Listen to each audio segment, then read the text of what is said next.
নমস্কার, আমি পৌলমী চক্রবর্তী। আজকে আমি দেখে নেব আপনার সাথে খারাপ করে তারা কেমন আছে, যে বা যারা আপনার সাথে খারাপ করেছে তারা কেমন আছে। এই রিডিংটাকে ক্লেম করার জন্য লাইক, শেয়ার, সাবস্ক্রাইব করতে হবে, ফেসবুক দেখলে ফলো করতে হবে। দেখে নেওয়া যাক। The hermit. আমি দেখছি যে সমস্ত মানুষ বা যে আপনার সাথে খারাপ করেছে তারা কিন্তু এই মুহূর্তে ভালো নেই। আমি দেখছি অনেকেই কিন্তু একাকিত্বে ভুগছেন। যারা আপনার সাথে খারাপ করেছেন তাদের এই মুহূর্তে এমন একটা পরিস্থিতি যে তাদের আশেপাশে তাদের সবচেয়ে প্রিয় মানুষগুলো যারা, তারা কিন্তু কোথাও না কোথাও কাজ করছে না, বা তারা কিন্তু কোথাও না কোথাও নেই। আমি দেখছি সেই জন্য কোথাও না কোথাও এই মানুষগুলো কিন্তু প্রিটেন্ড করছে যে তারা খুব ভালো আছে, বাট অ্যাকচুয়ালি কিন্তু তারা ভালো নেই। তাদের আশেপাশে যে মানুষগুলো তাদের খুব ক্লোজ বলে মনে করে, তারা কিন্তু এই মানুষটাকে একা করে দিয়ে চলে গেছে। অর্থাৎ এই মানুষটা কিন্তু একাকিত্বে ভুগছেন। আশেপাশে তাকিয়ে দেখছেন এমন কেউ নেই যে তার পাশে দাঁড়াতে পারে, যে তাকে ভালো বাসে, বা যে মানুষ তার ব্যাপারে ভাবনা চিন্তা সত্যিই করে নিঃস্বার্থভাবে, সেরকম কিন্তু আশেপাশে কেউ নেই। সেরকম একটা কিন্তু আমি দেখছি। এই মানুষটির জীবনে অনেকে ছিল, কাছের মানুষ কিন্তু অনেকেই ছিল, পরিবার হোক, বন্ধু হোক, যেই হোক না কেন, অনেক মানুষ কিন্তু ছিল। কিন্তু আস্তে আস্তে কিন্তু এই মানুষটি একা হয়ে পড়েছে, এবং সেটা সম্পূর্ণ তার নিজের দোষে। একটা মানুষ যদি দিনের পর দিন কারোর ক্ষতি করতে থাকে এবং ক্ষতি করে আনন্দ পায়, ঠিক আছে, এরকম না যে সে না বুঝে ক্ষতি করেছে। সে জেনে শুনে ইন্টেনশনালি যখন কারোর ক্ষতি চাইছে বা ক্ষতি করছে, তখন এটা স্বাভাবিক ব্যাপার যে তার আশেপাশে যত ভালো জিনিস বা মানুষ রয়েছে তারা আস্তে আস্তে দূরে সরে যাবে, এবং সে একা একা হয়ে পড়বে। কারণ মানুষ দেখে সবই, বোঝে সবই, কেউ হাসি মুখ দিয়ে চলে না, ঠিক সেরকম ব্যাপারটা। Queen of cups.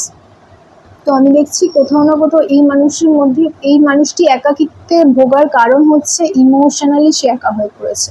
আবেগগত দিক থেকে সে সম্পূর্ণভাবে একা। আর তার আশেপাশে যারা রয়েছে, যে সমস্ত মানুষজন রয়েছে, তারা কেউই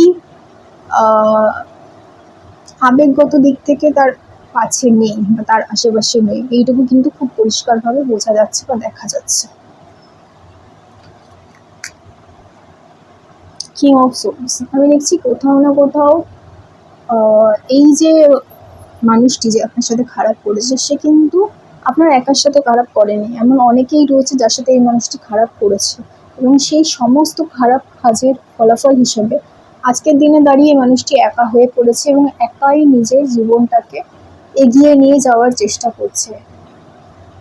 এমন কিছু কাজ বা এমন কিছু কথা তিনি বলেছেন যে তার আশেপাশে এমন কেউ নেই যে তাকে সাহায্য করতে পারে, তাকে জীবনে এগিয়ে যেতে হেল্প করতে পারে, এমন কেউ নেই তার আশেপাশে। এইটুকু কিন্তু খুব পরিষ্কারভাবে বোঝা যাচ্ছে। ডেথ।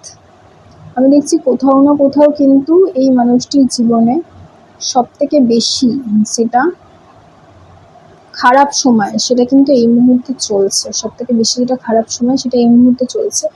ডেথ কার্ডটা কিন্তু বোঝাচ্ছে এই মানুষটার আশেপাশটা পুরো ফাঁকা হয়ে গেছে। তার ভেতরে ভেতরে একটা মানুষ মরে গেলে, একটা মানুষ মনে মনে যখন সম্পূর্ণ একা হয়ে যায়, একাকিত্বে ভোগে, তখন তার ভেতরটা পুরোপুরিভাবে শূন্য হয়ে যায়। এই মানুষটার ভেতরটাও সম্পূর্ণভাবে শূন্য হয়ে গেছে, কারণ তার কাছের মানুষ, আশেপাশের মানুষ কেউ কিন্তু তার জন্য কনসার্ন নয়, তার প্রতি যত্নবান বা ভালো লাগা চিন্তা ভাবনা কোনোটাই নেই। সেই জন্যই কিন্তু এই মানুষটি আমি দেখছি একা হয়ে যাচ্ছে।